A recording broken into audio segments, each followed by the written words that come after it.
Hello, everybody. How are we doing?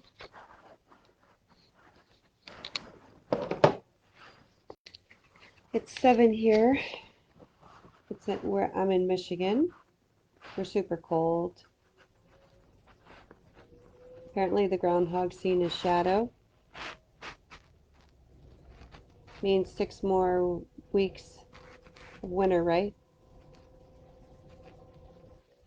Let me turn the volume up here a little bit to make sure you guys can hear me. There we go. Okay. So, I don't really have a plan for the talk today. I've been super busy all day, is why. I've had a bunch of meetings today.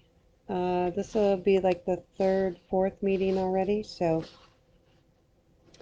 been super busy. But one thing that I thought that we could talk about a little bit that seemed to be kind of the topic for today, um, or the theme for the day, uh, is not liking yourself and self-doubt. So on the side here, I'm working on creating a program that um, will help you to learn to like yourself, and not just learn to like yourself, but learn to love yourself on the soul level. It'll create soul healing, because to me, that's where we need to heal to. We need to heal down to the soul level if we want to really be healed. We can heal surface things, but until we get down to the core, which is the core of who we are, which is a soul. We are a soul in a human body, having a human experience.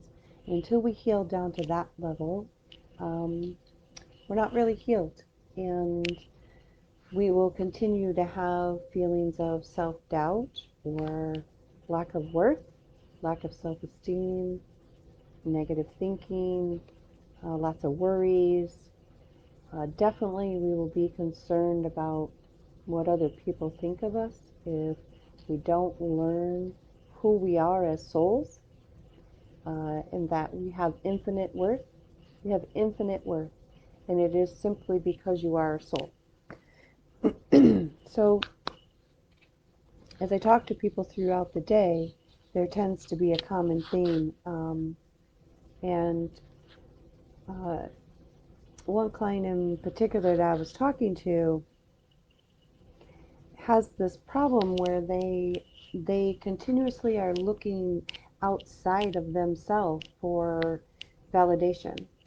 They're looking outside of themselves for someone to say that they're okay, that they're good enough. And as long as you're doing that, as long as you're looking outside of yourself for that you're okay, you will just you will never be okay. Because if you have to get your okayness, your validation from outside of you, it it's never enough. You will always need more. You will need another pat on the back. You will need another good job. You will need another, you're so beautiful today. It's not that it's not nice to hear those things. It's nice to hear those things, and it's nice to get compliments. But if you need them, then you will become dependent on them. And if you don't get them, then you will be sad.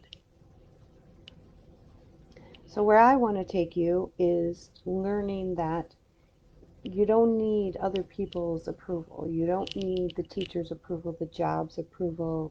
Um, you don't need Facebook's approval. You don't need your mom's approval. The only approval that you really need is yours. And here's the thing. Um, I was kind of talking about this with my client, is that, I can tell you for months, for years, that I like you. I can tell you all the reasons why I like you.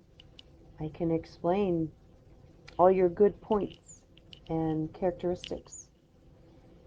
But those don't matter.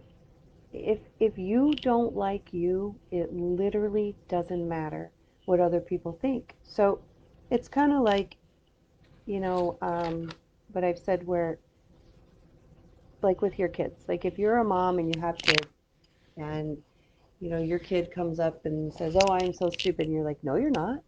You're not stupid. And, oh, I don't look good or I'm ugly. And you're like, no, you're not. You're beautiful. Well, they're thinking, yeah, right. Okay, you're mom and you're just saying that. So it doesn't matter how much somebody else builds you up, how good they talk about you, or how good they actually think about you. And it can be even if these things are true. Like you really are cute and you really are good at this or that. If you don't believe it, it just simply won't work. And I find this to be a huge problem for from so many people, that they are so worried about what other people think, what other people are going to say, what other people say, um, whether they do a good job, whether they're getting, you know, the raise and the bonus and the pat on the back at work. And so what's happening is they're miserable, um, because they need that constant flow of approval, of acceptance. So really, in reality, the only approval you need is yours. And it's not to be like arrogant, you know, you walk around like I'm the best. It's not that. So I'm not talking about that kind of confidence. I'm just talking about just knowing who you are inside and knowing that you have value and you have worth. And it's one of the primary things that I teach people is to figure out how to have that permanent sense of worth, that permanent sense of value, and to not care about what other people think, what other people say, what they might say, what they won't say. You just simply don't care. So one of the ways that I look at this is, if you are a soul inside of a body, and that soul comes from source, right? And you can call your source God, or you can call your source Buddha, Allah. It doesn't matter what you call your source. Lots of people have different names for their source, their creator.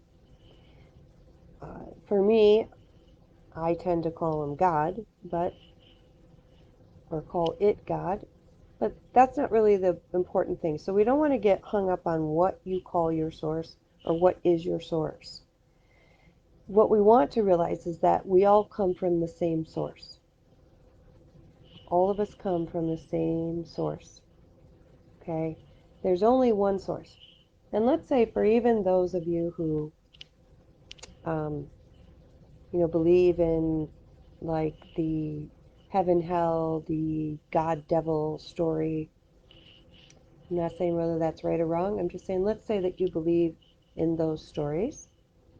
And even as that, there's nowhere in the Bible that it says that we actually come from the devil. They all say we come from source. Okay?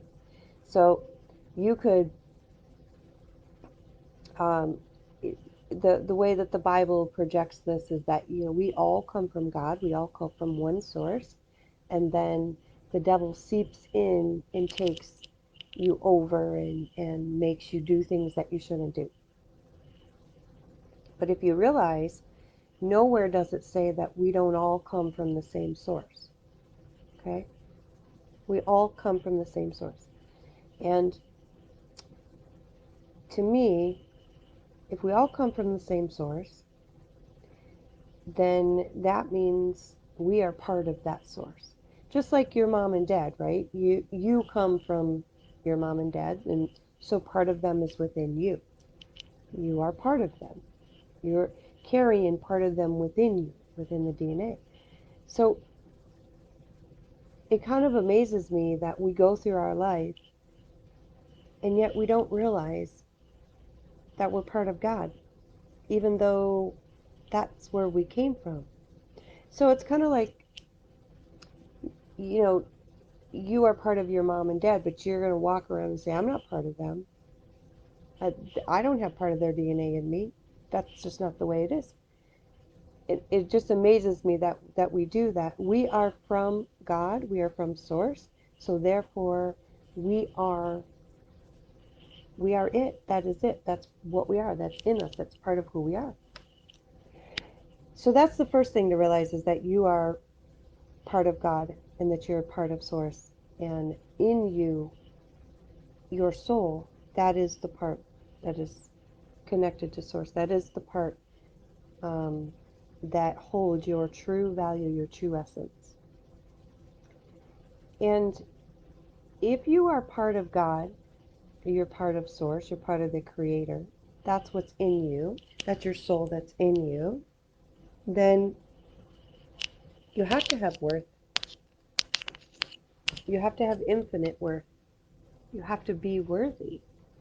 To say that you're not worthy or that you don't have worth is like to say that God doesn't have worth or that Source doesn't have worth, which is, it's kind of crazy to think about it that way. God isn't worthy?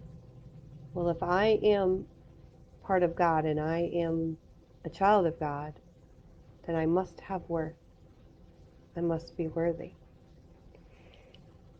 And if that's just one thing that I could get people to, and I say that, just one thing, if I could get people to understand, is that you have to have infinite worth because of who you come from, because of what you are, because of what you're part of. You have to have infinite worth. It is what you go through in life and the experiences that you have and the troubles that you have, the suffering that you have that tells you that you're not worthy. It's the thoughts that you have in your mind that make you think that you're not worthy. But it's not true. It can't be true. You have to have worth. So that is one of the first things that I wanted to talk to you guys about tonight, is understanding that you have infinite worth. Simply because you're here, simply because you are part of Source, because part of Source is within you, that's your soul. And that's even if you don't work, you don't have this fabulous job, you still have worth. So it's not about what you do that creates worth within you. If so many people that don't like themselves and talk down on themselves and talk negative, um, and it's truly the key to happiness, is learning to like yourself, learning to love yourself, learning to accept you and who you are at all times. So that's the first thing that I wanted to kind of bring up tonight, is learning to get rid of that self-doubt, learning to change the things that you say to yourself, to change the things that you're thinking, to more positive things. And then one of the other things that I wanted to talk about, see, this is the one of the I can't see who's on here. Um, so I'm gonna have to fix that. I'll have to figure out how to fix that. Is watching your conversation with yourself. The things that you say, that old thing, sticks and stones don't break my bones, uh, but, or words can never hurt me. That kid saying, hey Darcy, I forget that saying. Um, Words absolutely do hurt. They do hurt. And they do stick. So not only do I want you to know that you have infinite worth and that you have infinite value, and you can't not have value because you are part of Source. It's within you. It's part of you. It's who you are. It's your essence. So to say that you don't is to say that God doesn't have worth, which that's not possible. But the things you say to yourself, it's so important to watch what you're saying to yourself. Okay? The words that you're using, the comments that you're making to yourself. Are you calling yourself names? Are you being negative? What kinds of conversations are you having? What kinds of things are you saying? How often do you say them? Do you repeat the same thing all the time? Do you repeat the same sayings all the time? Those are the things to pay attention to. If you have a pattern of things that you say, if you have a pattern of phrases that you use. So I would say to start paying attention to those. Start taking note of common themes, common patterns that you're saying to yourself. And see, you know, how often are you doing that? How many times a day are you doing that? And then, of course, we want to change those. We want to create almost the opposite. That's the other thing that I want to say that's usually pretty key when I'm talking to people, when I'm working with people, is what they're saying to themselves. It usually always starts out with thoughts. Always starts out with thoughts. So if we can learn to change thoughts, it's pretty important. Um, so, Darcy, did you have I an energy question? So the other thing about what you say is that if you are saying negative things to yourself all the time, if you are thinking negative things to yourself all the time, you are going to feel negative. It is going to bring your energy down. There's really no way for it not to bring your energy down. Okay? And it's kind of like, what you think about, what you bring about, but it's a little bit more than that. So, yes, when you think things and you're thinking negative, that does project out. You are putting that out into the universe, and that is what you will get back. Not just in the literal sense, but also um, in the vibrational sense, because everything is vibration. So um, your future is created now.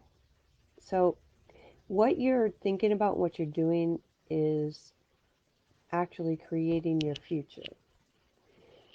It's not actually creating the present moment. It can create the present moment. You can be happy in this present moment, or you can be sad, or you can be mad. But a lot of what it's doing is actually creating your future tense. So, uh, like next week or the week after. So you might be being, if you spend a lot of time being super negative right now, and then next week you notice that things start to go wrong,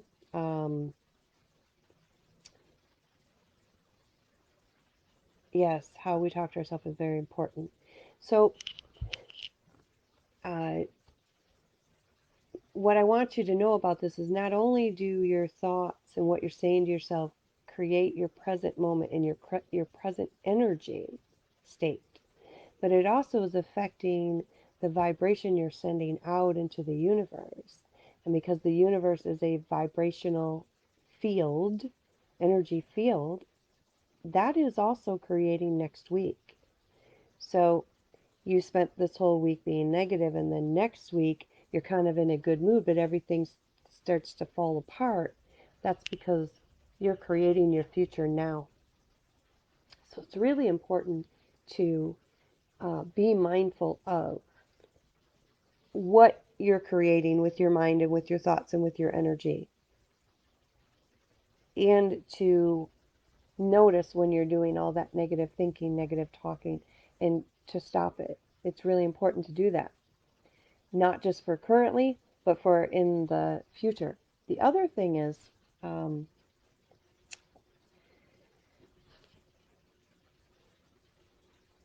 yes, so noticing your thoughts is key. Your actions, yes. And you definitely want to do things that are help you to feel good. So noticing the thoughts is one of the more vital things. Okay. Um, Noticing, how am I thinking right now? How am I talking to myself right now?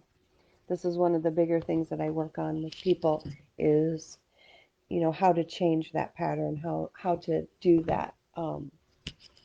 Really, really helps.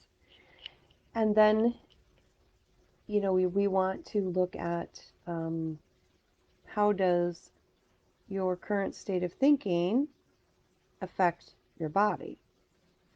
Okay, so not only are we creating the present moment, but we're creating the future because the energy is a vibrational universe. Vibrational meaning frequency, meaning energy. But we're also creating what's happening in our body at the present moment. So if I'm thinking negative, I am definitely going to feel negative. Negative thinking pulls down, the energy pulls down. Okay? Happy energy obviously goes up, right? When you're laughing, you're hardly ever slumped over and all sad. Um, you're usually lifted up and your energy is higher. So you definitely want to realize the connection between your body and your mind. There is a direct link to your body and your mind. Just had this conversation today with a client about um, how they have got themselves into a particular job, and they've been at this job um, like a year or two, and within the last couple years they've had like 3 surgeries. There's something going on there. There's a connection there to the stress level, the thinking, and the physical body. So you will absolutely affect your body with your thinking.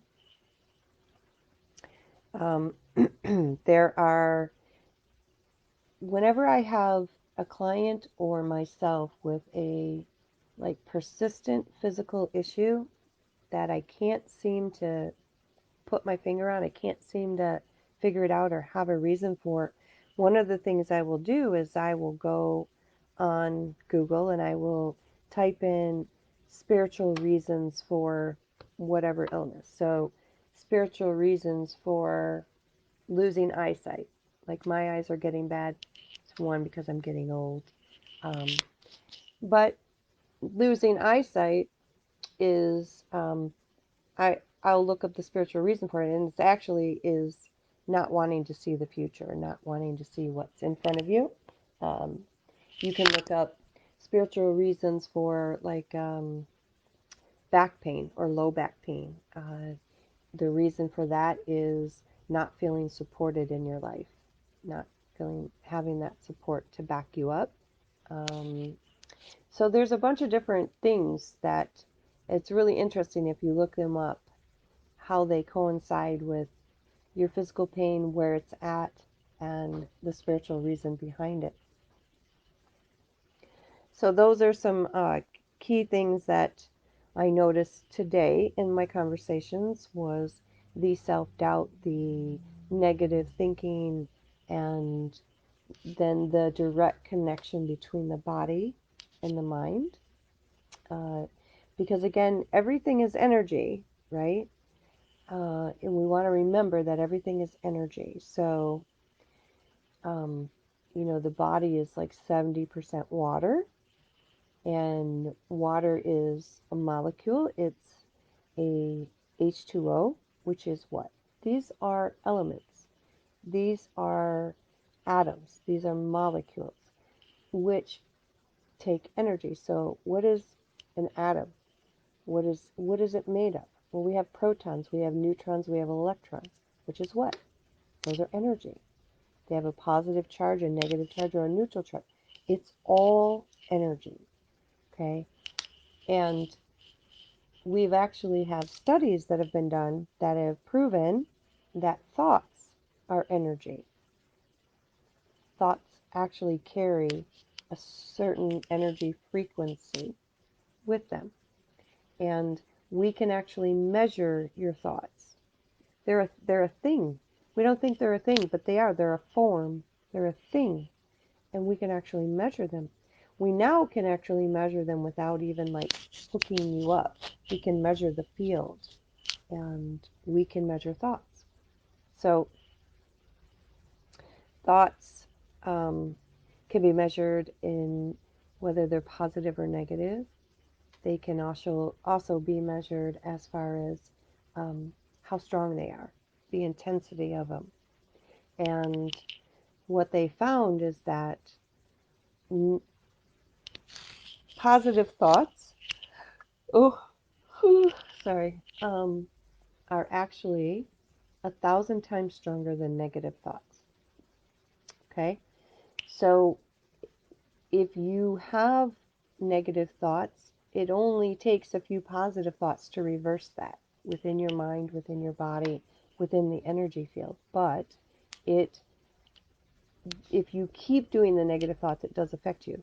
Um, but the positive thoughts are said to be about 1,000 times stronger than the negative thoughts. Okay, so it's really important to understand that thoughts are actually things, and this is interesting too because um, have you ever like been somewhere and um, maybe you were in a good mood and you went to this place and people were doing maybe like a lot of complaining and then you kind of notice that you're complaining and you're feeling kind of grumpy.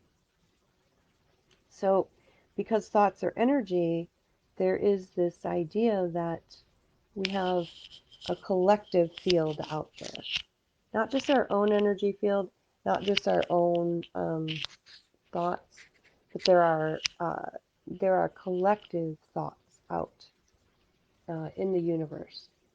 And so, especially right now, there's a lot of negative thinking that's going on right now. There's also a lot of fearful thinking that's going on right now, and um, it spreads. It can spread. It can. So sometimes you have to be aware enough, you have to pay attention enough to notice, is this my thoughts? Are these my feelings? Or have I picked up from the collective of where am I at? Have I picked up these negative thoughts, these negative feelings, and internalized them, and now they're kind of acting as if they're mine, but they're not really mine. That happened to me once, well, not once, but a couple times. This my hair doing here, it's like so curly. uh I had went and done a bunch of readings, uh and normally I don't pick up the energy from readings because normally I do protection, before I surround myself with the white light. I'm normally pretty okay with it.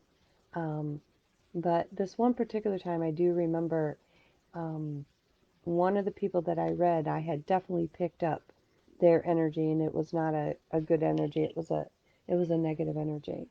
And I was just kind of really grumpy, and I was driving home, and I was having kind of, these really negative thoughts. And then it, it dawned on me. I was like, oh, wait a minute. This is, these are not mine. These are not my thoughts. I have no reason to be grumpy. What am I being grumpy for? So it's important too to realize that maybe it's something that's out in the universe. It's called the collective consciousness. um, Maybe it's something that's at my work. My work just tends to be a negative place, or maybe at my home, but they're not necessarily yours. And if you can notice that, then you can stop and you can separate from them and say, oh, wait a minute, let me clear my thinking up. Let me get rid of those thoughts. They're not really mine. So it's very interesting. Now, of course, if you're somewhere and there's happy thoughts, that's a good thing. We don't ever complain when we have the happy thoughts. We don't, oh, I got to get rid of these happy thoughts. We, it's the negative ones that bother us. So, and really one of the best cures is, honestly, is laughter. So if you can find a way to watch something funny, see something funny, watch a comedy. That is truly, truly one of the biggest fix. They tell people that who are ill or who are going through cancer or chemo, they tell them to, listen to uh, comedy to make sure that they clear their environment of any negativity to stay away from that. It's really important. And uh, you have this, the the hidden messages in water. Yeah, that Saru Emoto. So that's the one where they did um, the experiments with the water, and it's also been done with like snowflakes.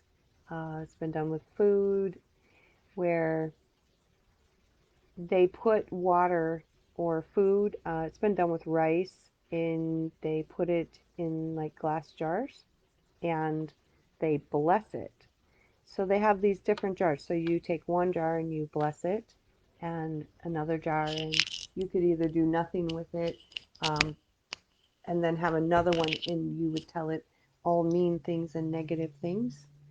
And or you could just have the two, the positive and the negative. And they've actually done experiments and pictures and seen like the food ones that I've seen, the ones where they had the glass jar and they said all the negative things to the glass jar, and the food literally just rotted. It turned all black and gross, and it's really nasty. So, um, it is one of the things that I do, um, where my daughters, especially my one daughter, will always say that I have a secret with my cooking, that there's this secret like ingredients or whatever. I don't really have a secret. It- and she says, yes, I do. But I guess it would kind of be like the same SpongeBob story. Like my secret is love. Um, it is something that I do quite often when I'm cooking, is putting love into the food.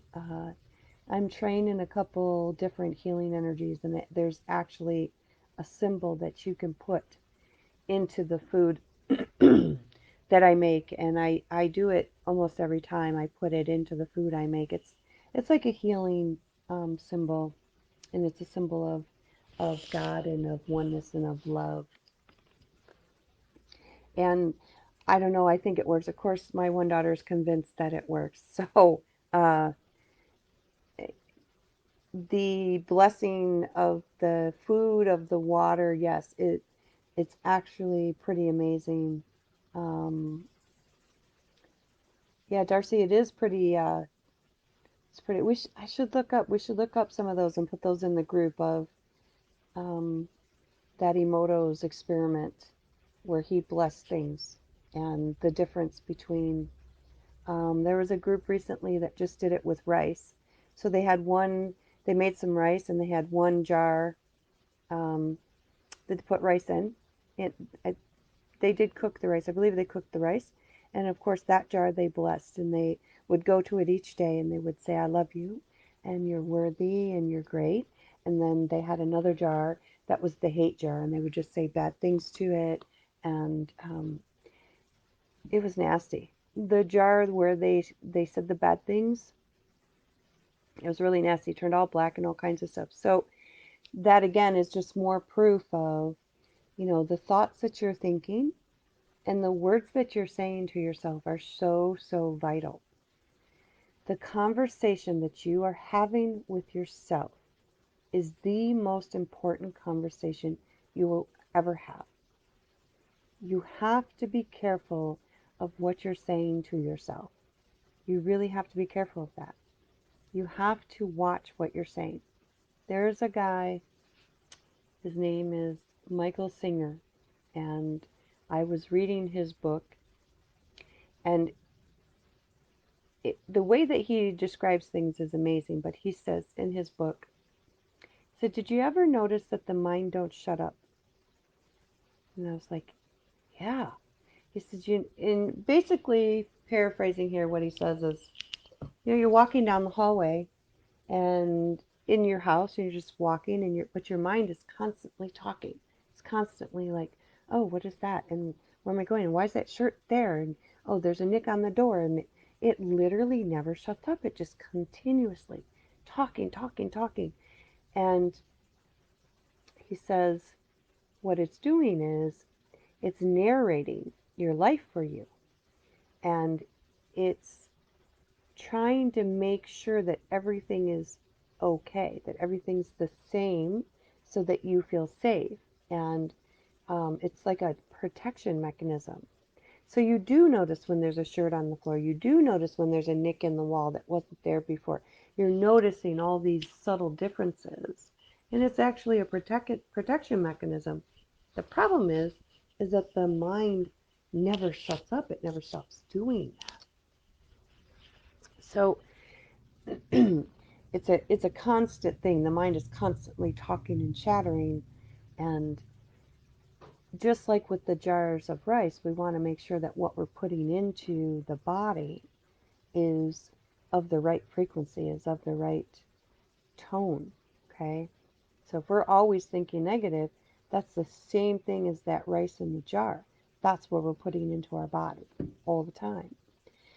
Now we start out really young, so we can handle it for a while, but then eventually it starts to really take a toll on us, right? And it will affect your health and other things, um, unless you start to learn and get a hold of it. So it is very interesting. It is one of the kind of life skills is learning how to change that, learning how to change the thinking patterns. So I'm wondering, do you have any questions tonight that you guys want me to answer?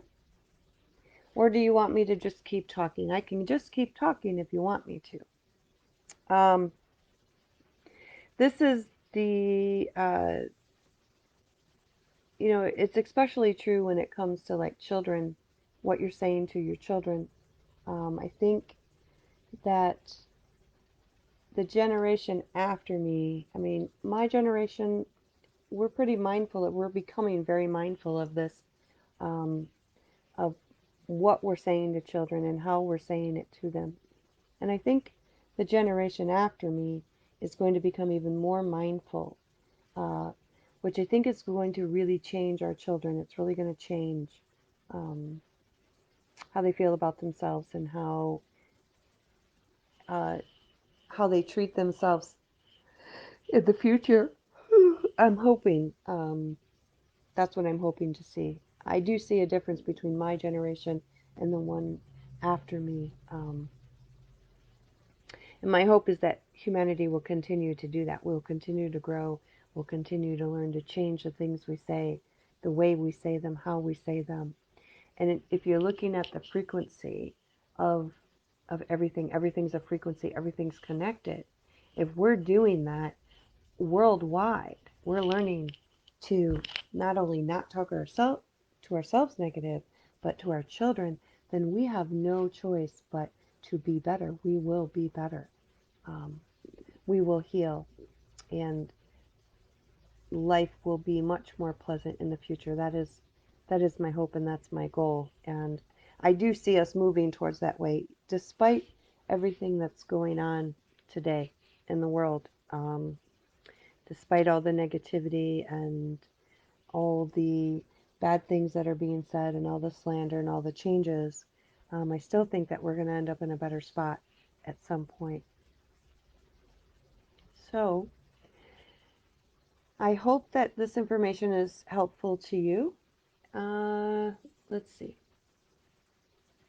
Been listening to sound meditations. Okay. So again, when we're talking about sound meditations, we're talking about frequency. Okay. And we're talking about energy. And again, the body is energy. The cells in your body are made up of energy. They're made up of particles, which are atoms, which is energy. And the even the Bible says that, in the beginning then there was the word, which actually it really was sound, is what it was. And the sound of creation is Om. That's the sound of creation, is the Om. And in the beginning, there was the word. That's what it really means. It didn't mean the literal words of the Bible because the Bible wasn't wrote then. It actually meant sound, vibration. That's one of the keys, is listening to the right vibrations, the right sounds, the right frequencies. Okay? Now you can go onto YouTube and you can type in sound meditations. Um, and you can pretty much pick any topic that you want. You can find any topic. You can put it in for back pain. I've put it in for sinus infection. You can put it in for stomach ache, neck pain. You can do that. So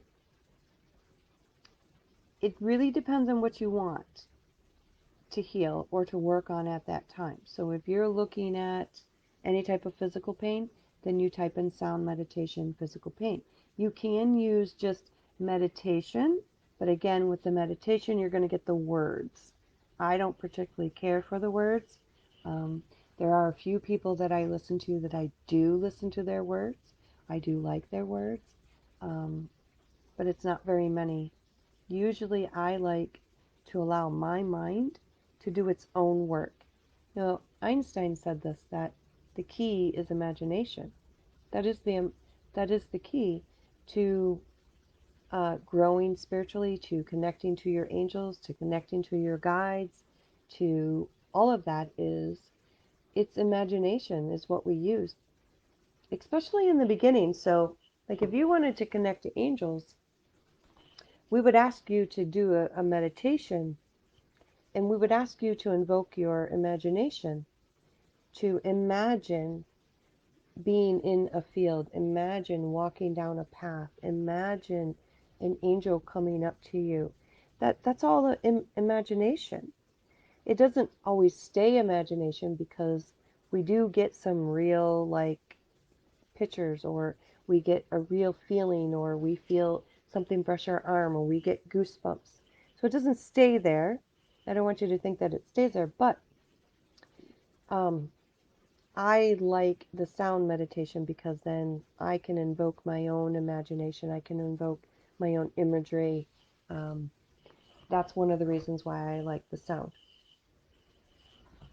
If you have a certain issue going on, then you can type in sound meditation for that. So if it's not a physical issue, you can type in sound meditation depression, sound meditation anxiety, um, panic, fear. And one of the things, like I said, I will type in sound meditation procrastination. It's not that I don't get things done, but sometimes, especially in the morning, I'm just like, ugh, right? I don't like to get up in the morning, guys. I hate it. I hate getting up in the morning. I am a morning person as far as I much rather work during the day than at night, but I don't like to get up in the morning. I just hate it. So if I need to really get up and get going, or I need to really get some things done, I will type in sound meditation procrastination. And I can tell you that it works. Usually 10, 15 minutes, and I'm like, oh, I'm like doing things. I'm busy. It absolutely works. I've also done it for um, cognitive. I've typed in cognitive, which is thinking. If I'm doing a lot of paperwork, or I have some tasks where I really need to be able to pay attention, I need to focus. You could type it in for sound meditation focus if you're doing bills. Um, so it can be any of that. You can pick anything that you're wanting to work on or deal with. And then as far as the spiritual side goes, you can, and I do put this on when I'm going to go do a reading. I will put it on in the car while I'm driving. I will type in um, sound meditation, and there's so many. You could do it for psychic ability, You could do it for third eye. You could do it for clairvoyance. Um, you could do it for uh, telepathic abilities. I've done it for to open the pineal gland. I've done it to open the thymus. These are all the psychic ability channels. Um, you could do it for anything in that spiritual realm. You could also do it for connecting to your angels or to your guides. So I think,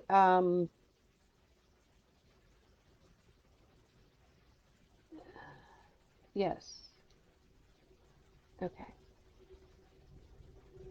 Yeah. So the comment is that I've been listening to them before I go to bed for pain relief, positive energy, and been playing them for my plants. Yeah, absolutely. So you can definitely do that for pain relief. You can do it for receiving positive energy. You could also flip it and do it for like anxiety. You could also do it to like remove negative energy. I do like one that's a sound meditation for healing, DNA healing. I like that one. Um, and the plant thing is very interesting because, uh, everything's energy, and they say, to talk to your plants for them to grow. So you'll have to let me know if they like grow really well or a lot quickly, um, how that works out. But it's interesting. I imagine that works too. Absolutely works. So I would